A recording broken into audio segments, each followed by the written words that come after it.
Did you know nurses can hear a hospital alarm in complete silence? There is no alarm, but their brain plays it anyway.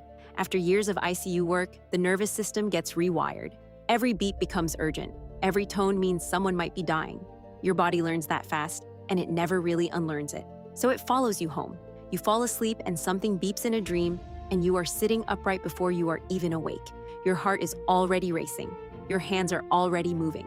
Veteran nurses call it phantom alarms. You hear the ventilator tone in the shower. You hear the IV pump in the parking lot.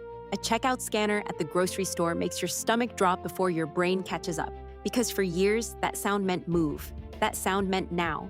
This is not weakness. This is what years of saving lives does to a human nervous system. The hospital gets inside you, and it does not leave when your shift ends. Nurses carry this home every single day.